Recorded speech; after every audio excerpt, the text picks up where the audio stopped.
энергия тууралуу сүйлөшөлүчү. Менде жашоого болгон кызыгуу энергия түгөн калганын түшүндүм да. Сиде ошондой болобу? Менде ошондой болуп турат. Анан менин оюмча любой нормальный адамда өзгөчө аялда болуп турат. Бул аялдын энергиясы түгөнгөндө, эмне кылыш керек, анан эмне кылбаш керек. Мен айтайынбы секретимди. Мен эмне кылам? В первую очередь мен природага барам. Экинчи бул күчтүү боло турган жерлер. АВ эффект, мындай восхищение, эффект благоговения деп орусча түшүндү.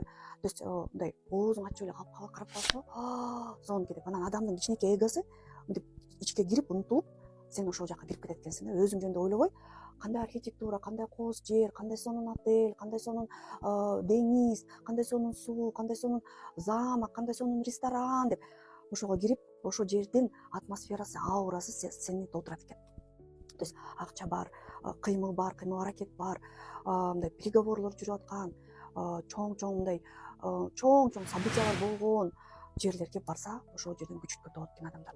Мечит эле мисалы ошол эле динди алсак, ошол эле мечит канча адам суранат, жалынат. Ошол жака барганда кадимгидей энергия болот. Кымбат отель, кымбат ресторан, замок, какой-то средневековый замок, бир аябай бир чоң стадион. Ошол жерден адамдар эмнеге футболго жүргөзөт? Эркектер энергияга толот, күчкө толот. Үчүнчү адамдар. То есть сенден бийик, сенден күчтүү, сенден акылдуу, сенден бай, сенден өйдө кеткен, сенден философ, сенден интеллекти күчтүү, сенден улуу адамдар болсо, улуу болбосо да, сенден күчүү болсо да, сенден астага кеткен адамдардан жанында жүрүш керек экен. Наоборот, биз кимди жакшы көрөбүз? Бизден сулуу эмес, бизден акылдуу эмес, бизден ылдый, бизден төмөн. Биз алардын астына кыйын болуп көрүнгөн адамдарды өзүбүз жакшы көрөбүз, бирок биз андан энергияга толбойбуз. Ошон үчүн сенден алдыга турган адамдан энергия алат экенсиң. Энергия эмнеден кетет? Айымдар, вот запомните, көрө албастыктан, инстаграмдарды барактап, бирөөнүн жашоосун көрүп, өзүң жашооң менен салыштырып, мындай ичиң тарыгандан, мен эч качан буга жетпейм, мен эч качан мындай болбойм дегенден, жөн эле убакыт өткөргөндөн, ушактан, тийбеген жумушуңан, жакпаган адамыңан, жакпаган жериңен, конфликттен, бирөөнү жамандагандан, сени бирөө жамандаса, сени бирөө баалабай төмөн баалап атса, сен бирөөнү баалабай төмөн баалап атсаң, вот ошонун баары адамдын энергиясын алат. Демек, ошондой нерселерге убакыт коротпойбуз.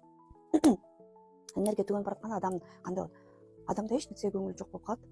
Адамдын алы жок болуп калат. Адамдын мындай ишин дагы, жандагы адамды дагы уккусу да, көргүсү да келбей калат. Демек, батарейкабыз отуруп баратат, барып зарядка кылышыбыз керек деп ойлошубуз керек. И ошону убагында аныктап, убагында энергиясын толтурган айым дайыма сулуу, дайыма көрктүү, дайыма күчтүү. Дагы бир нерсе, аялга энергияны сулуулук берет. Вот это запомните. Кооз жерлер, кооз кийим, өзүнө кам көрүү, өзүнүн ден соолугун кароо, ошондой шакек, алтын, салтын, висюльки, бирюльки, ошонун баары энергия берет. Помада, согуш убагында, эпидемия убагында, карантин убагында эффект красной помады деп психологдор чыгарып. То есть ошондой убакта тамак өтпөйт, кийим өтпөйт, эмне өтөт? Кызыл помада өтөт. То есть айымдар хотя бы ошону менен өзүн аял сезгиси келип, ошодон кызыл помададан энергия салгысы келип, ошол кызыл помада согуш учурунда аябай сатылыптыр да. То есть бул эмнени айтат? Бул адамдын, аялдын психологиясын айтат.